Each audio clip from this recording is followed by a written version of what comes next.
ADHD, so coffee doesn't affect me at all.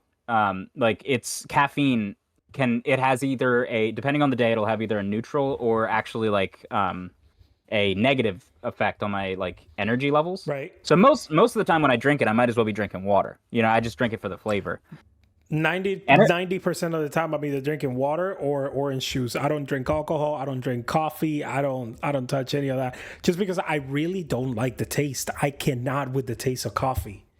I like it. And like what I would do when I was going to customers' houses, if they offered me coffee, I would always take it black because if you drink the coffee black, you can get the actual flavor of That's the it. Cuban way, And man. yeah, so like I would be able to get a taste of like, what's the quality of coffee that you guys have over here? You know what I mean? Mhm. So that's what I would always take it black, and they'd always be like, old school or whatever, and I'm like, nah, I just want to see what your coffee tastes like. You know what I mean? Like you can make anything taste good if you drown it in creamer and sugar. Dude, if I ever drank any coffee, it would have to be like doused with white chocolate. Like more white chocolate than coffee. I Yeah, cannot with the taste of it. I would recommend then to you doing cold brew, and so what you do is you get a drizzle. Like I'll use like a chocolate drizzle. Drizzle that on the glass. Yeah. It seems like that would be for Here's the thing. appearance. That does actually change the flavor. Here's the thing. I'm gonna get hated for this too. I don't like chocolate. That's wild. Okay, then go with caramel I'm okay or I'm a okay white with chocolate. I'm okay with white chocolate. But Milk. white chocolate isn't even technically chocolate. Yeah, that's the thing. Milk chocolate is tolerable. Dark chocolate, I cannot. I love dark chocolate, bro. It's I love it. Are we recording? I started recording a little bit ago, Okay. just Because because I was gonna. I thought this part of the conversation was funny, so I just started recording. No, I was just gonna say like so you said that you don't drink anything other than like water and orange juice, and you don't like drink alcohol. I completely cut out alcohol. Um, I slowed like because like alcoholism runs in my family, so it's always kind of a you got Same to thing keep for an eye me. on it. But for me, so like I slowed down a while ago because I used to be bad. I used to drink like a bottle of Jack and then a bottle of wine or something every night. It Man, was it going was it was ham. bad. Yeah, it was bad. But that's just like that's how dudes in my family drink. Like they're just heavy drinkers. So I was like, all right, I don't want to do this my entire life and then kill my liver. So I was Yeah. like, all right, I'm gonna slow down. And then recently, like a month or maybe a month and a half ago, I was like, I'm gonna completely cut out alcohol. So I don't drink at all anymore, and I don't miss it, to be honest. Like I don't miss it at all. Um, but the my favorite was definitely spiced rum. Yeah, Like my if I were alcohol. to make an exception, that like my last thing that I do alive, I'll be like, bring me a glass of spiced rum, and then I'll go to the far shore. I wouldn't know. Alcoholism runs in my family too. I had very bad experiences with my mom being drunk when I was a kid, as well as my dad. So I Yeah. just completely cut that out. I don't need it. If I want to be the clown of the party, I don't need alcohol to do that. So Yeah. I'm right there with you. I've gone completely like straight edge my entire life. I only just recently started drinking wine with my wife whenever we're having like a night to ourselves. We open a bottle of Yeah. wine and we take a cup each, or we down a bottle a night when we're watching a movie or talking or something. But outside of that, I don't touch alcohol. One, because I don't like the taste, and two, because very bad experiences growing up. No, I get that. I get that. Um, and it's the same thing with I've been trying to cut down nicotine too. So like I used to smoke cigarette. I'm either 0 or 100. Okay, so like when I was smoking cigarettes, I'd smoke 2 packs a day. Like I was, like it was just those were my construction How is days. the It was chimney man smoking every day? well, what was so funny is when I went to get my first certification for chimney work. There's multiple certifications you can get, and the easiest to get is the CCP, the Certified Chimney Professional like certificate. So that was the first one that I I got, didn't and then I even know moved you on. needed a certificate to work on chimneys. You don't need one. It's similar to chiropractic in that way, where Oh, like you okay. can you can get a degree, but not everybody has it. You know what I mean? Even though they still run a business. Right. So what I typically recommend to people is like if they don't have CSIA certified techs coming to your house, just don't trust them because there are a lot of kind of fly by night chimney companies. But anyways, so we're sitting there and the guy's giving his whole spiel, and as part of it, he was talking about the cancer risks of working as a chimney sweep, and he's like, I think it's something like 40% higher than the average civilian to get cancer in your life if you're a chimney sweep. Wow. And he was talking about he's like you basically double that if you also smoke Smoke. in addition to working on and he's like, so you're kind of a dummy if you smoke and work on chimneys, right? So then he calls for and it's funny, like when you get into like the business side of it, like they don't call them like bathroom breaks, they call them bio breaks. Really? So he's like, yeah, so that like, yeah, we got to get the biological needs out of the way, you know. So he'll be like, Okay. so yeah, so he called for a 10-minute bio break, right? Literally all but two people that were sitting in that classroom were outside smoking cigarettes, like like they were like, all right, I'm taking my smoke break, and like right after he was like, yeah, those people who smoke and do this, like they're dumb. Everybody in the room, you know. But Did you change that before or after you had a kid? I actually changed it the day I met my wife.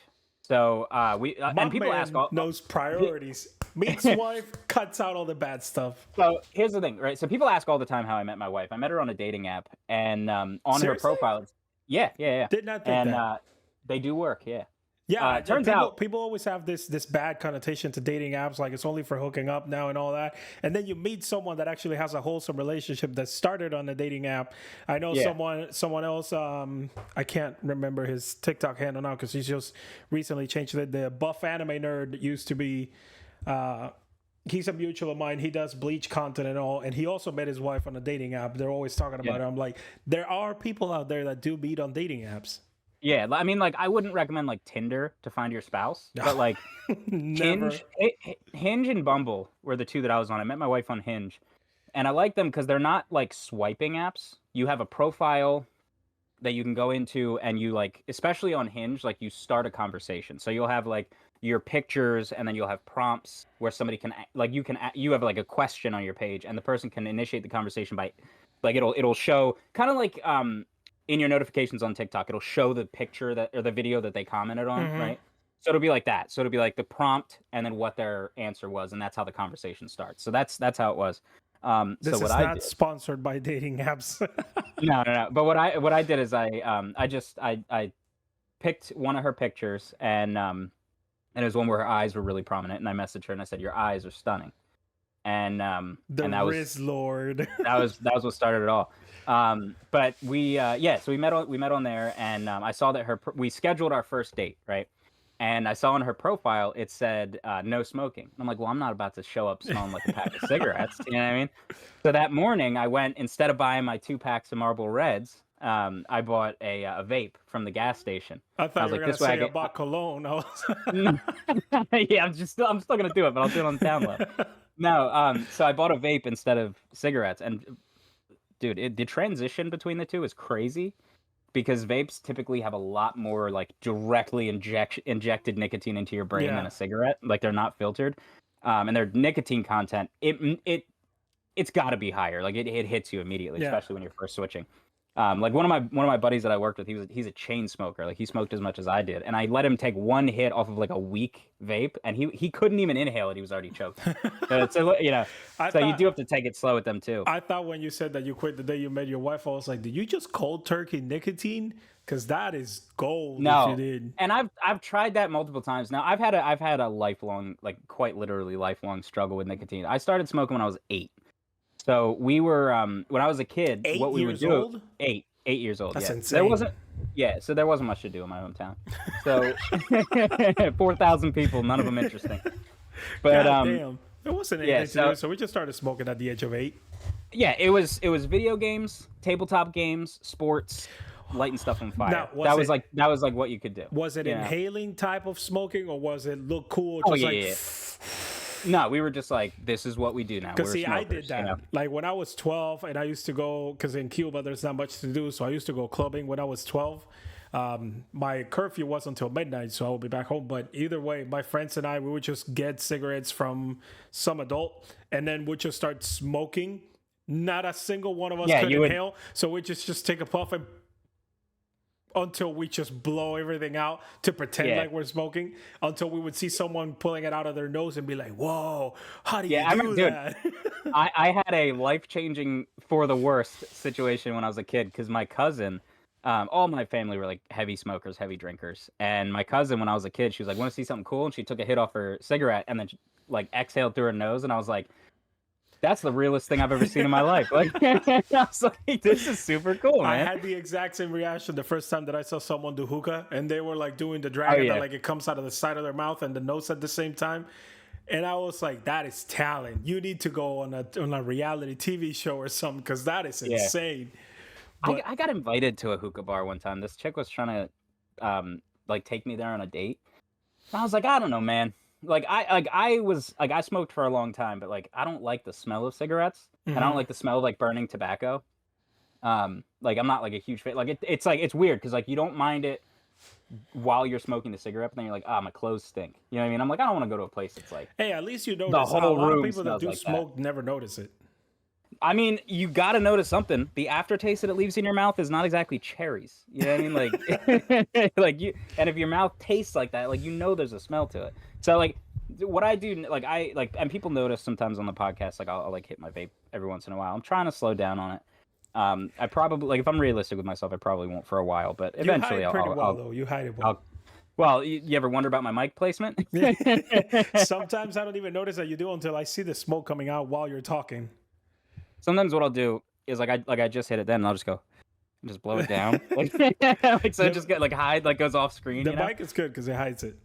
Yeah, but when it comes to like tobacco, I just picked up a pack of a pack of Italian cigars and then a pack of Cuban cigars like a few months ago, and I still haven't even gotten through them. I think I've only done like one per pack, but like I kind of smoke cigars like my dad smokes cigars, where he has his once a year cigar at every holiday. Hmm.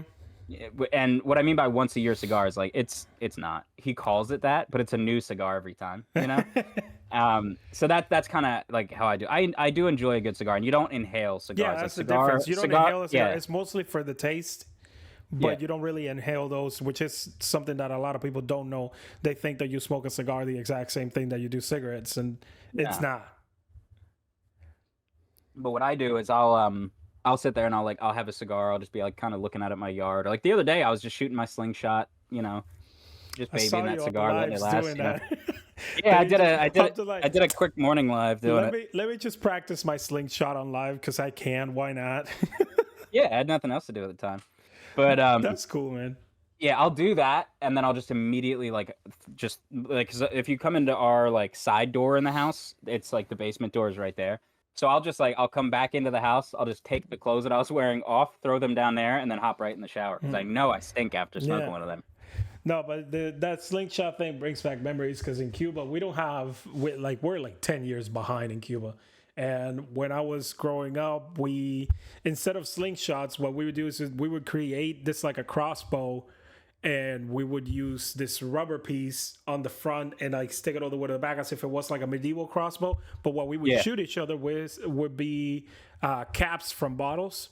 So Yeah. you would see people running around collecting all those, and we'd have like a little nail sticking on top and put it there, and then with the it's not a slingshot, but like crossbow, just shoot it and hit each other with Yeah. bottle caps.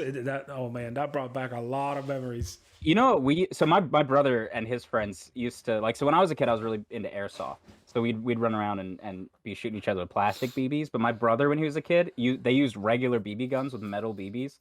And No, I'm yeah, good. dude, and they continued to do so even after the one day a BB got embedded in his one buddy's foot. I'm good.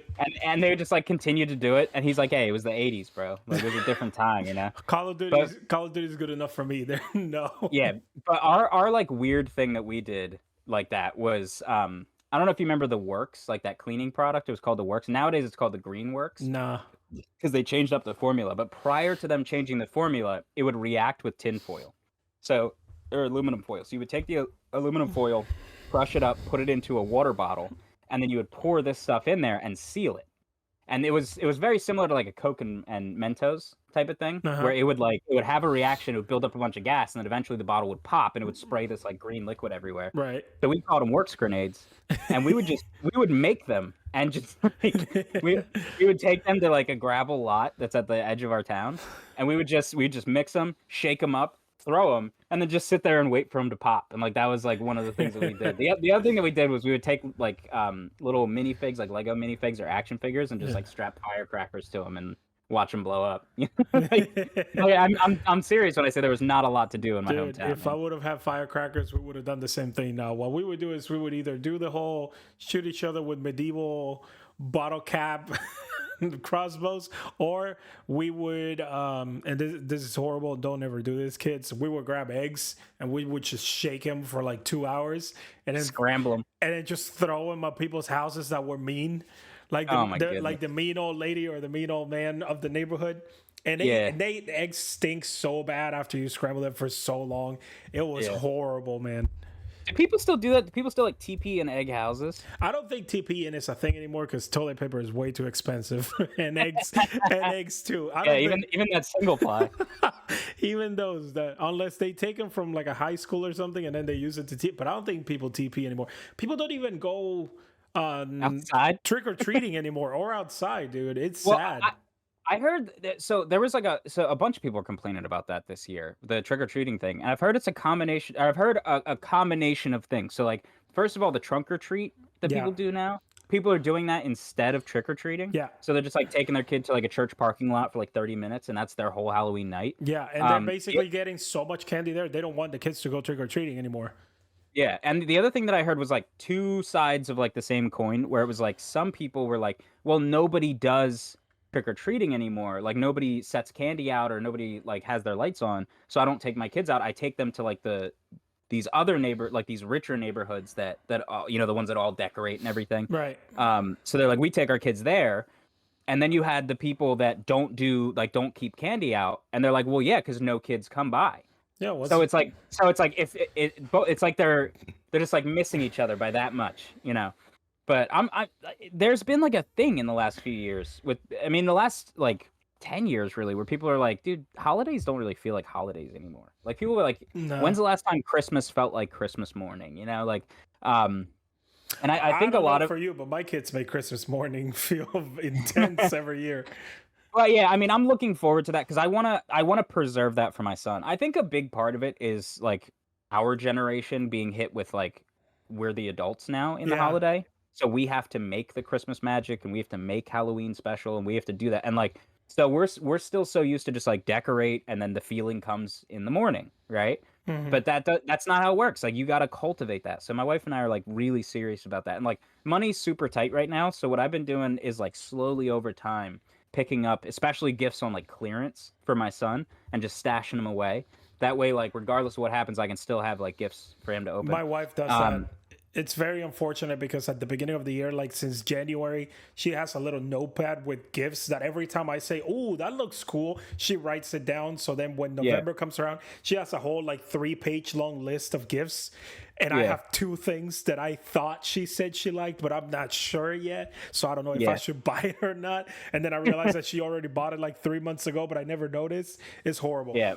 My wife is kind of hard to shop for because like the things that like if it's like manga or like anime shirts, like I can pick out stuff like that she'll like. But like her big things are like Lord of the Rings, which she has almost every Tolkien book ever made. Even like that one that was just like collections of Tolkien's notes, right? Like that just recently came out. Like she's got all of it. And then like her other like big hobbies are like she's obsessed with like skincare and makeup and stuff. I know nothing about that. You know what I mean? Like I would literally be like, oh, these colors are pretty, right? Like to pick out makeup, and it's like my wife. I don't know what her season is. You know, Dude, my wife is so pissed at me every time we talk about makeup, especially skin color stuff, because she brings out something and she starts doing it. I'm like, that's red. And she's like, no, actually, it's maroon. I'm like, listen, maroon and red are the same thing. One is just dark red and the other one is red. Okay? We have such a big issue with all that stuff. Yeah, that's actually a cultural thing. So like depending on what country you come from, it can actually be harder for you to see the differences between similar shades. Really? Yeah, so like our thing is basically because my wife is an artist. She like draws and paints and stuff, so she knows every single color. And now my son has started to pick it up just because recently I was telling my son, "What color do you want blue on his nightlight?" And he's like, "Daddy, that's actually teal. That's not blue." Yeah. I almost smacked him. I almost smacked his face. But what blue were you is saying about cultures and colors? Yeah, blue is a big one. So very similarly to how like very early on in your development, like when you're still like an infant, your brain is kind of programming itself to hear the sounds that are in the native language being spoken around you. That's why it makes it harder for adults to learn a new language. Because like you can hear someone speak a language and then try to speak it, and you're like, I don't know why it doesn't sound the same. And it's because they're making noises that your brain isn't really picking up on, and that your mouth needs practice in order to create. Makes Right? sense. It's the same thing with colors. So certain countries will, like, for example, blue might be everything from like robin egg blue all the way to like navy blue. All of that will just Speaking be foreign blue. language right there. But I'm saying like really light blue to really dark blue will just be blue in one country, right? And so like in that sense, like that group of people will have harder times delineating between different blues. But another culture might see like pink, red, maroon, like all those as just red, right? And so they might see all the different shades of blue and have names for it, and their brain is used to looking at the differences, but they kind of just their brain lumps all the different reds together. So it's like a thing. Yeah, I've heard though that a lot of times that is a discussion where women will be very specific with their, especially like lipstick shades and stuff, or nail polish shades, and guys will be like they're the same color. Yeah, I can see the difference. Like I notice the difference. My thing is just like I don't know what color she has. I don't know what color she needs. I don't know. And the thing is, like, I don't even know what these products are, right? Like I know that like foundation, I'm pretty sure goes on first. That makes sense to me because it's the foundation that you build everything I off will of. go off of construction. Like you first lay the foundation and then you put everything else. So off of construction, I'm gonna say the foundation goes first. Outside of that, you can do whatever you like. I have no idea what you're doing. But here's the thing: I've been in the room while my wife watches makeup videos, and it might not be. I'm pretty sure they do like skincare first. I'm pretty sure there's like stuff, and then they do a foundation, or I don't know, or but concealer or shadows. No, I'm good. Yeah, I know what blending is. You know what I mean? When you blend two of them together, that's what I know. Yeah, I know all about that. We know makeup stuff. We know our makeup. Yeah. Outside of dark eyeliner for my emo stages back in high school, I have no idea what makeup is. Same, dude. Same. It was rough in like the early days of like the emo subculture, like the early 2000s, like 2003 to 2007ish specifically. Dude, I think it's rougher like, now. Well, I mean, it's almost like a completely different subculture. Which partially I'm thankful for because there was a lot of not so savory folks that kind of ran that subculture back in the day. Davey Vanity is one that comes to mind. Which I just want to go on record saying I never liked Blood on the Dance Floor. So I was so happy. Not happy that he had done that, but like happy that I had never even gotten into their music because I was like, great, now I know I'll never listen to it because that guy's a creep. I never listened to any of that. Whenever I talk about emo stages and I think of kids now and everyone's like, oh, Blood on the Dance Floor or My Chemical Romance or Fall Out Boys and all that. Yo, my emo stage was Slipknot, Bring Me the Horizon, and like all of that like hardcore screamo type of rock. That's what Escape the Fate type of stuff. That's what I was into. Escape the Fate was my favorite band for a long time. Dude, they might still be, and I like both eras. There was a lot of discourse between the fandoms, between the Ronnie Radke era and the oh my god, Craig Mabbitt era. I was perfectly fine with both up until I can't remember. They did a collaboration with, I think it was Slash. I don't remember who it was, but after that, I stopped listening to the music just because it changed way too much. It did change, and I listened to some of their newer stuff, and I'm not a fan. Me neither. Like I listened to this. They have a new song. It's like Fun and Funeral or something, and like the whole song is like almost the whole song is just Craig repeating over and over like I put the FUN in funeral, so put the flowers on my grave. And it's like really upbeat.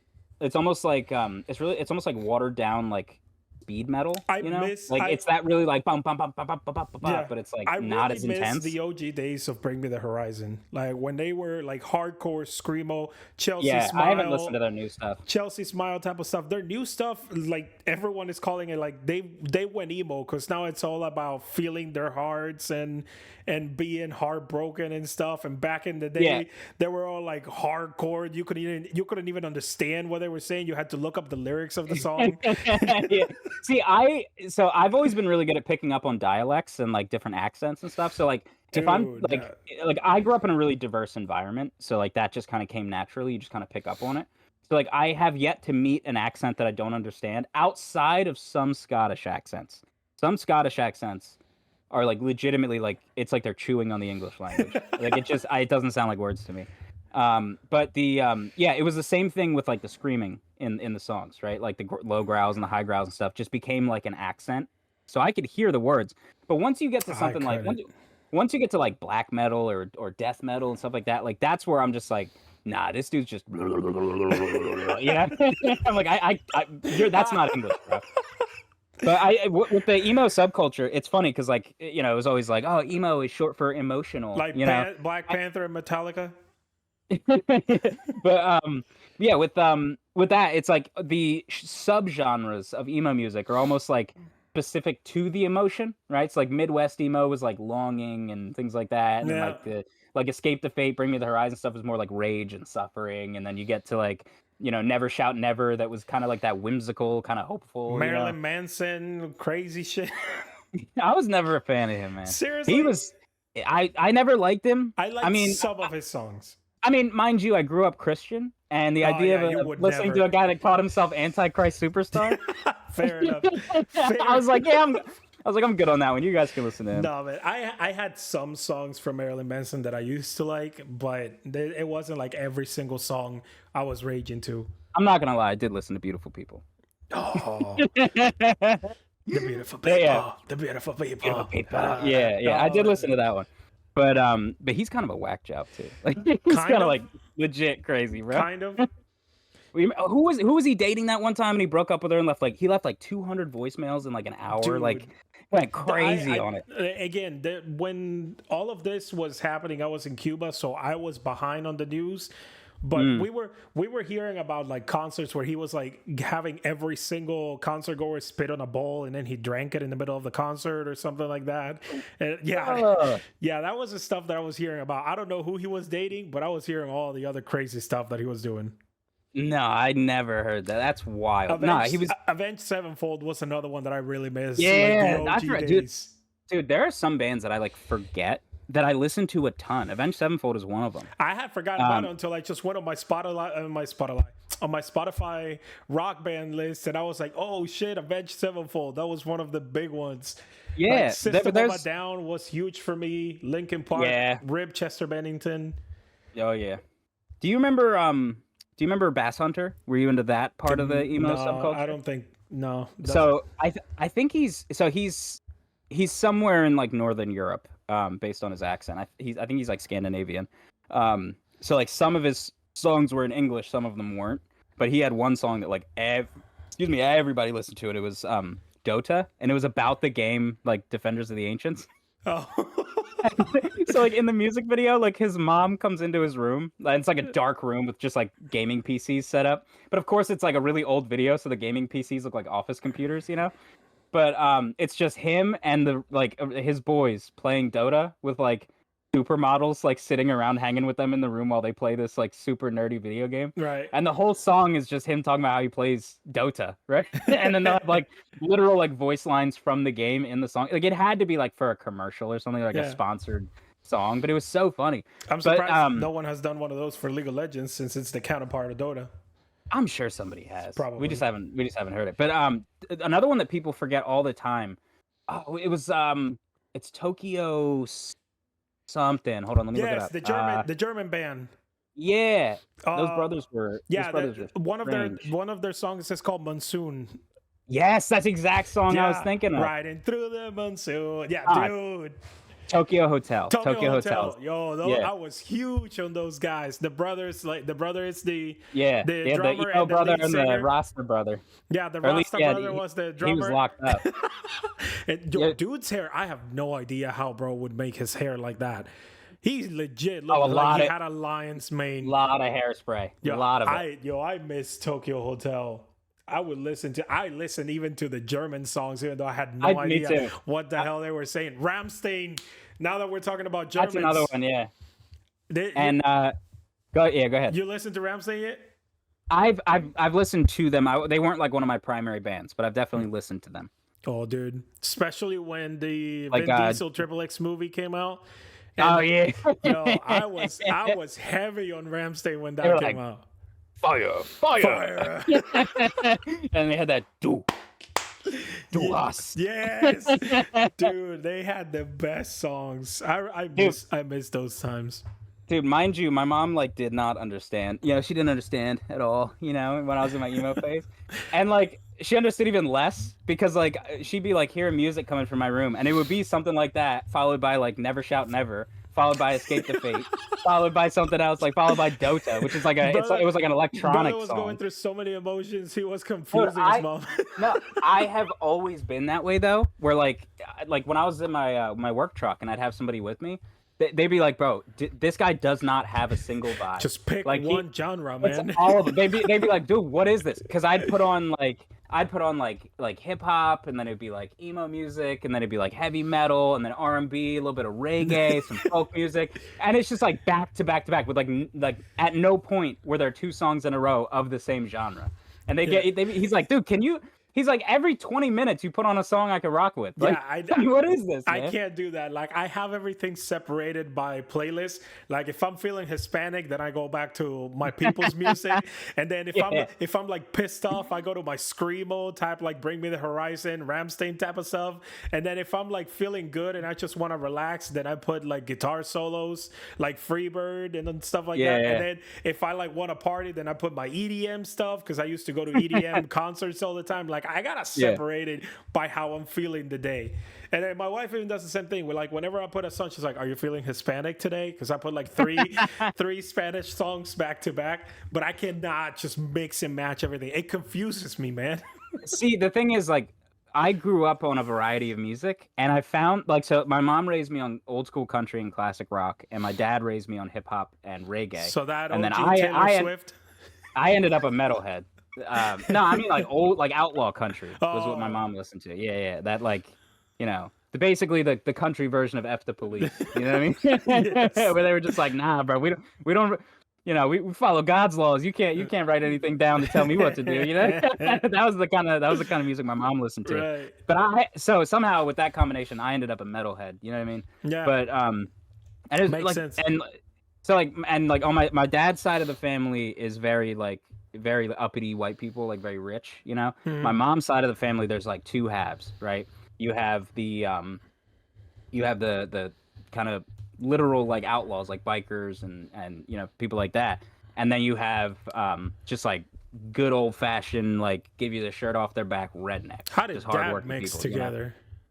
You know? Well, you know, it just did. Like I remember being a kid, and I always wanted tattoos. I always knew I was going to get tattoos. And I remember, like, at our family functions, my one uncle would always bring a group of friends, and they all had the same, like, spider web tattoo right here. I had no idea what it meant. All I knew is that, like, a couple of them, as the years went by, had more and more spiders in this spider web. Come to find out, it's, you know, it's kind of like a teardrop. Right.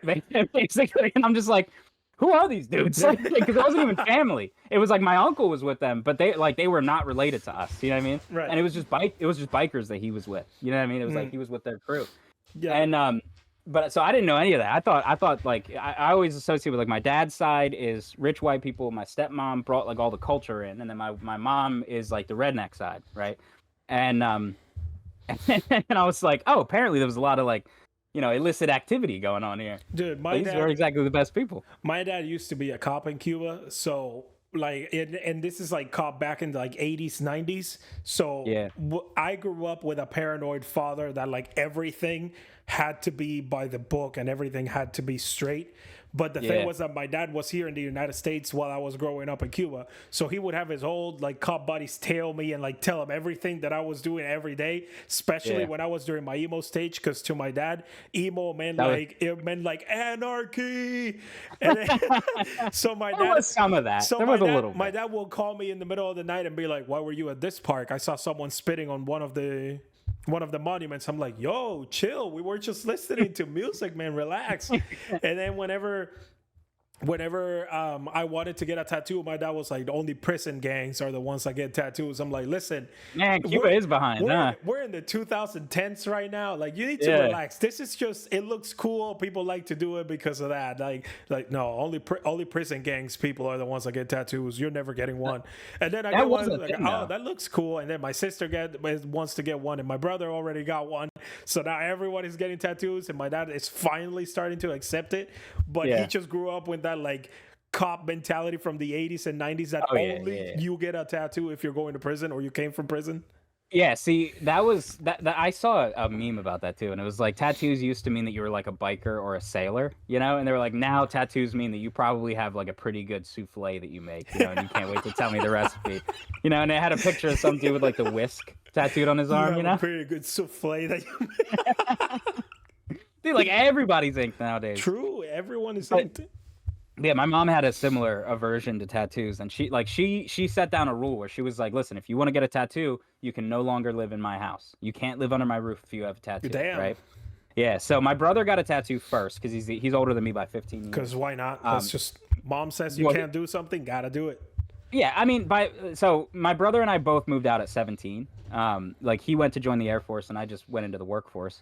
But so he got a tattoo while he was in the Air Force, and it was just like a lion. I think it was something to do with his genealogy. Like that's like a symbol that means something to him. Because we have same mom, different dads. So like Okay. he's got a whole Irish thing going on. But the so he got a tattoo, and then when I moved out, I got a tattoo. It's the one tattoo that I regret getting too, because I got it in Arabic, and it means the exact Oh opposite of yeah. I saw you what I wanted it explaining. to mean. I saw you Yeah, explaining that one in one video. yeah. Don't get a tattoo when you're 18 in a foreign language that you don't understand by an apprentice tattoo artist that is not going to look up what this word means. Because I asked, Google Translate.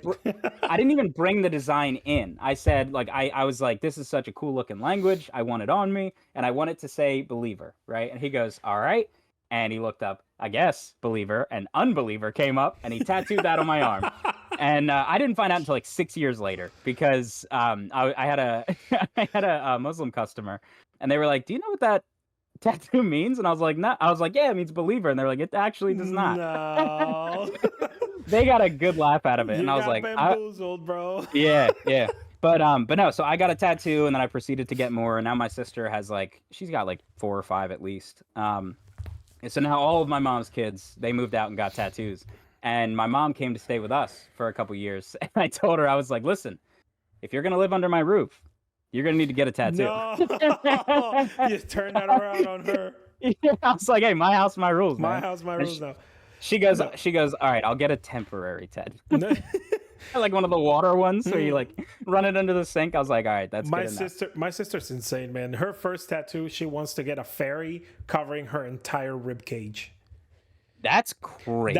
That is a crazy spot to start. The first tattoo, not even just the spot. She wants a fairy, which is a small, highly detailed with like small lines type of tattoo. She wants a fairy, and she doesn't want a little one too. She wants to cover her entire rib cage with it, which I think is crazy. And if she ends up doing it, then I'm gonna be there to laugh about it if she can put up with it. See, that's so much pain. And you gotta stay so still. Like chest tattoos, rib tattoos, stomach tattoos. Like you gotta control your breathing like crazy because you are their canvas, and that canvas is moving, right? Like with my arms, like because all of my tattoos, well, all but 2 of my tattoos are on my arms, and you can just like you can prop your arm up and just kind of let it sit. Yeah. They can just do their work, Same thing and you with can these. breathe. Yeah, you can breathe as much as you want, but if it's right here, you gotta like Yeah, short 'cause breaths, the like try the not to moment expand your you move ribcage. their needle too, and you can mess it all up. Nah, I'm good. Yeah. I'm I gonna did stick to decide on what tattoo I'm I'm gonna gonna stick get to my off my sleeves, arms. and that's it. Good enough for me. Yeah, I want to finish my arms, but and once I do, I'm gonna expand it to my chest and to connect it. But I want to get the Sage of Six Paths symbols like right here. Nice. I think That's that'd be cool. pretty sick. I gotta get more One Piece tattoos though, dude. I'm stocking up on Naruto tattoos. Naruto. You can't be a Naruto lover if you love One Piece, man. Come on. Get this. You Now, can. I just saw the video that you posted today of the on this day one that you were like reading a Naruto manga book, and you were like, "Oh, You caught me reading Peak. I'm sorry. Yeah, yeah. I was like, you must be new here. I like all shonen. Now I don't Nah, like all shonen, but I have liked pretty much every battle shonen that I've watched except for Seven Deadly Sins. now that we are on the One Piece and Naruto topic, we've been here talking just us for like 40 minutes. So let's do a little bit of anime before we end the podcast. Yeah, give them what they came for. Have you read 110 yet? Or the spoilers for 1100? No, I Yeah. have not. I've been Not avoiding 110, yeah, spoilers until 1100. the fan translations come out. Oh, dude. Let me check my my You favorite site. yeah, See if we can get a live rating. let me just say that you were right. Remember when we were doing the readings for 1097 to 1099 on your Discord? Yeah. Yeah, you were right. I Oh, had it's half flashback and then goes back to the. no, it's all still okay. it's all still part of the okay, flashback. okay. They still Gotcha. haven't gone back. I thought they were. I thought it was gonna go back to current time again. It's still going on Kuma's backstory. It's just I'm glad. It's just now it's a little bit more on the whole him becoming a Chichibukai part as opposed to still it has a little bit of both Bonnie's side of the story and Kuma's part of the story, but Yeah. there's some wholesome. I don't know if you want me to talk about it since you haven't seen it Yeah. yet, but there's some wholesome panels in there that you're gonna like. Which Yeah, I'm excited. I'm excited. they shed some new light on some characters that I feel like we needed to see, especially of everything that has been going on in Egghead. But when you see it, you'll realize what I'm talking about. Yeah, I guess I mean that. I don't think any of that was really like. Yeah, it was spoilers. That's why I tried. That's why I tried to keep it as basic. Keep it a little vague. Yeah, like you're gonna see some interesting things about some specific characters. That's I feel all like I'm gonna say. all you really would have been spoiled on from that is that we're learning about how Kuma became a warlord, and like we knew that he was a warlord for a long time. we're not learning much on that too. It's just his introduction as a warlord. That's it. And I think it's just like one panel where they show him like, okay, Kuma is now a new warlord, and that's it. Everything else is still interactions. Did you read the chapter, or did you get like a summary? I didn't read the chapter or a summary. I just saw the panels with like the Japanese speech like the raw bubbles. scans. So I didn't actually read what's going on. I just looked at some of the reactions from the characters and what they were doing. And that's where I'm going. Like you're gonna see some interactions that are pretty wholesome between some characters that I didn't think had it in them. Yeah, But I haven't actually read the dialogue of anything or a summary. I mean, I'm expecting something big for 1100. You know, so I'm sure it'll be fantastic. Oda always pulls through. We should have a pretty long break coming up, which will be good for him, for Oda and for the other mangaka. I think that so there's like the New Year's break, Christmas break. I think it's usually like 3 or 4 weeks this time of year that they go on break, because One Piece has its break and then they have holidays and they have Shonen Jump goes on break. So I don't know what was going on with Oda 2 chapters ago when he couldn't finish the chapter. I assumed like, oh no, like maybe something's going on with his health, but then the next chapter came out and it was perfectly fine. Yeah, you know, complete. So I don't know if maybe there was like a scheduling issue or what, because I was really starting to get worried for Oda. I saw a lot of people worried about that, and they were like, "Oh, they're overworking Oda, just like they're doing Mappa with the JJK animators." And I was like, "These people need a break." But then Oda just came back the week after. Yeah. Why do you think that Oda doesn't use assistants to draw for him? I think he does. I think he has a team. He does. I think so. I didn't think Oda would get it. Let anyone draw the One Piece story for him. Did you see the new released visuals for Egghead? Yeah, I did. I love them. They're so cool. It looks so much more colorful than I'm used to seeing One Piece being. I'm glad though, because this arc really needs it. I mean, it's futuristic as hell. It needs it. Are you talking about the Kuma backstory? That's why it needs more colorful stuff. Yeah. Kuma, okay, man. so this. Okay, so this one's saying general rule of thumb for One Piece is that any and everything that moves from the characters to smoke is done by Oda, but background and static stuff is done by assistants. Okay. And then it says Oda has commented on another occasion that he has an average of 5 assistants that help him with the inking and penciling details or backgrounds and application of adhesive gray tones. Even more interesting to think why he didn't finish it, because if I remember correctly, some of the panels that weren't finished were specifically of Kuma's face that weren't fully drawn in. So I'm wondering what happened there. So here, yeah, I don't know what happened, It but must have here's the been a thing. scheduling So issue that they didn't let him go back it and had fix to, it. it had to be something came up. But the or at least I hope it's just that something came up, because Yeah. I wouldn't want it to be that he's, actually starting to his health is degrading. I'd rather he take 2 years off than let that happen. Did you You know hear what I about mean? what happened I to? don't I don't Go ahead. I was gonna say I don't care if it's I don't care if there's like the biggest cliffhanger. I don't care if it's a cliffhanger of what the One Piece is. I'd be fine with Oda taking literally 2-3 years off if that's what he needed for his health. Like I will always prioritize the author in general, whoever it is, the author's health over the work. Like I can make content without constant new Right. stuff coming out. Did you hear about what happened to Togashi or with Togashi? No, You I didn't know he find has a out about Hunter x Hunter? no. No. No Is it good way. news or bad news? Horrible news, dude. Horrible news. What happened? Togashi basically went on an interview. I think it was like 3-4 days ago. I made videos and I went on live like 2 hours after the interview was released.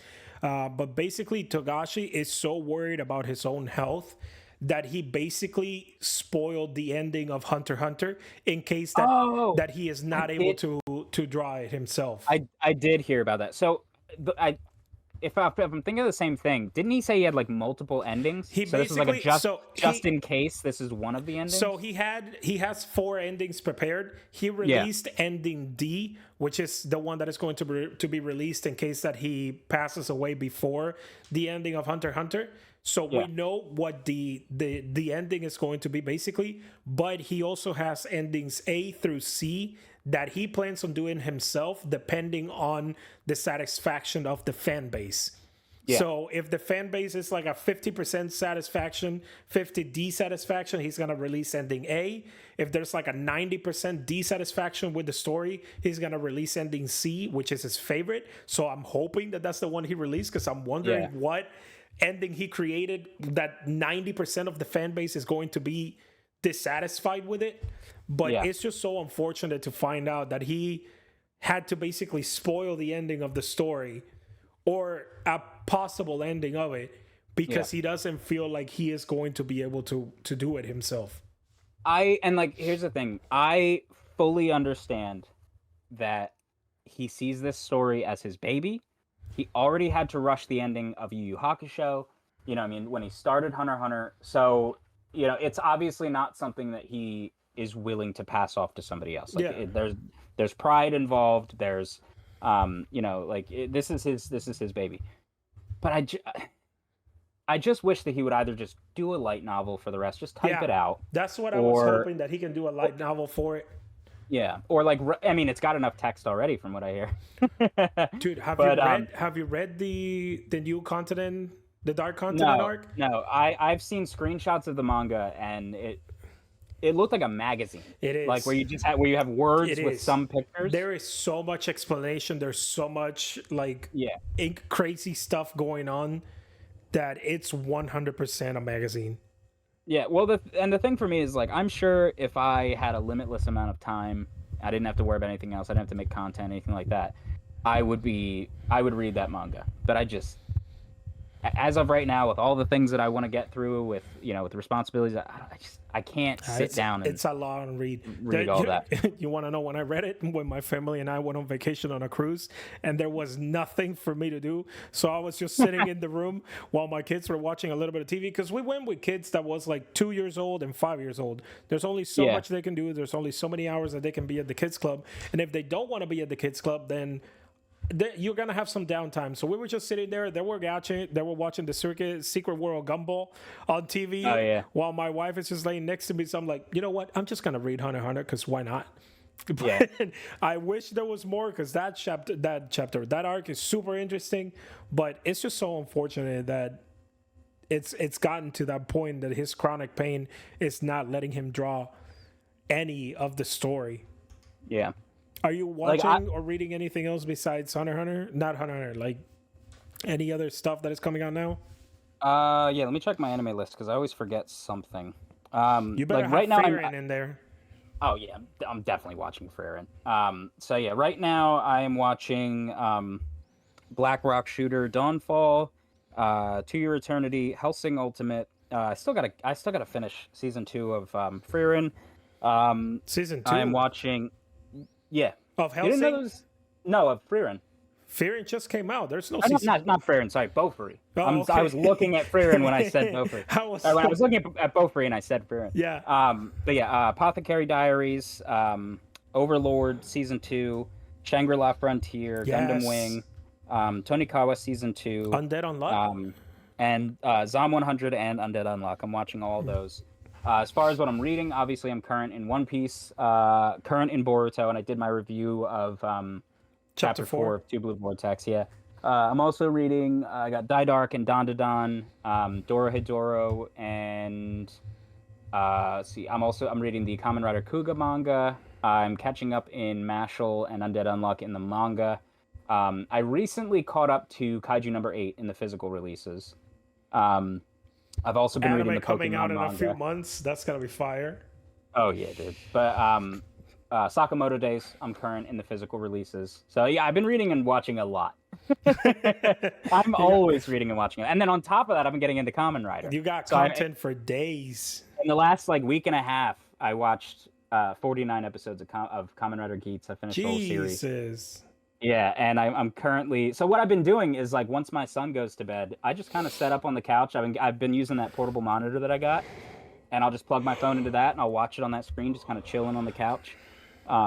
So like 2-3 episodes minimum a day. You know what I mean? And then like sometimes, excuse me, in the middle of the day, I'll watch a couple episodes. Or like I just started. I just started Kamen Rider Revice. So like I woke up crazy early this morning. For some reason, my body woke me up at like 3:45. So I was like, all right, well, I'm stuck in bed. Yeah, I know, right? I never wake up that early. Dude. I'm not a morning person. But I woke up fully That should be rested, illegal, ready to man. start my day at like 3:45. So I was like, screw it. I'll watch an episode of Revice. At 3:45, I was brushing my teeth to go to bed. You mean you're waking up at that time?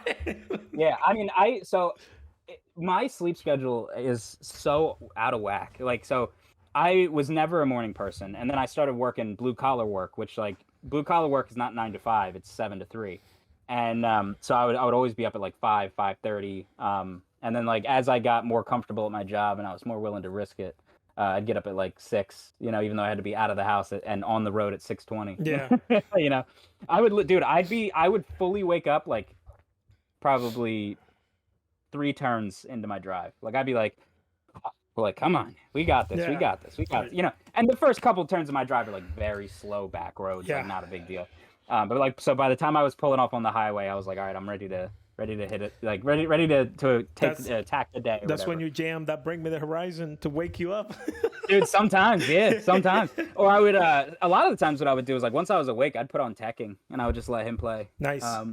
Or what I would do is I'd go on like Crunchyroll or Netflix and I would download dubbed episodes of an anime that I was watching at the time and I would listen to it as I drive. And then if the like a fight scene started, I would just like pause it and then whenever I had a chance to look at the screen, I'd like Yeah. when I get like I used when to I was do- like done with my last job for the day, I'd go in and be like, I used to now do I'm like the watching exact it. same thing. The only difference is that I would watch like an hour and 20-minute long videos explaining the Fate lore and explaining some I would do that too. I some would definitely do that crazy too. stuff about like Mesopotamian mythology, and I'm just listening there like, Yeah. no way. Dude, the what's funny is I all the time like I'll talk about like how frustrating it is like dealing with like when you're talking to someone like discussing something in like One Piece. One Piece is like is I find this the most. But where some like it feels like you're talking about 2 different series, and you had an experience like this recently where somebody was arguing with you about I think it was about that time I got reincarnated as a slime, and they were using the web novel, Yes. not the light novel. Yeah. So it's the same thing in the One Piece community, except very often when someone is telling me I'm wrong and disagreeing, it's because of a fan theory that they saw, and they took it as canon. And I complain about that. Not complain, but I'll like mention that. I'll be like, guys, like let's keep it canon, And that's why I don't do a lot of theory videos. because like for the same reason that my brother, who's a history major, doesn't read historical fiction, because I don't want to accidentally cite one of those as a source, you know. And because of that, I don't typically watch like lore breakdowns or anything of like content or like series that I talk about. Or even series that I've watched. Like a lot of the times, it's just stuff that like I may be thinking about watching in the future. Like I've watched a ton of like Bleach breakdowns or Dragon Ball breakdowns, and like especially getting into like the martial arts and Eastern religion aspects of Dragon Ball and stuff like that.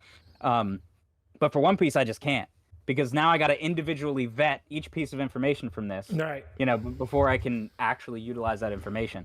But I will sit there but like the reason I brought up the whole like fan theory thing is I will sit there and watch the video and question nothing. I'm just like, all right, that must be canon. You know, I'm doing the exact same thing that these people in my comments are doing, but I'm just doing it with other series, you know. And I mean, granted, I don't then take that information and argue with people about it, but I'm just like, oh, that's really cool. It's the same way that I watch power scaling videos. I'm like, I'm not following, but dude, your math seems to check out. Every time I make a video about Rimuru and someone comes in my comment section, they're like, Rimuru is actually dimension 1A to dash 3C, and I'm like, I have no idea what language you're talking about, but that's cool. So I'll like the comment, but or then when people come like, who wins, Rimuru or Anos Voldigoat? I'm whoever. From what I understand, they're pretty similar. They're both insane, and you want me to pick one of the two? Nah, I'm good. I'm thinking of writing a story where the main character just has all the powers. Yeah, dude, there has been so many times that I'm like, I'm going to write a story where on page 1, I'm going to say, this is the main character, Johnson, and he can beat Luffy, Naruto, and Ichigo all combined at once. And because I stated it, it's canon now. I don't care. I don't care what you're saying about your power scaling. It's stated by the author, so it's canon. Yeah. Author statements, bro. Like author Well, then you got people who will say like, well, I mean, as long as you show it in your manga, because that way people can't say that like, well, they said that, but I never saw any evidence for it. I'm just gonna draw him on one page, not draw him on the other, and then put an editor's note. He moved faster than MFTL plus dimensionality. Can you imagine? Can you imagine if you like that? Actually, would be a really cool idea, like a meta one shot, where like the guy's not there in a panel, and you're like, yeah, he's so fast, like he never shows. The second I finish drawing him, he's gone. He's gone. From the panel.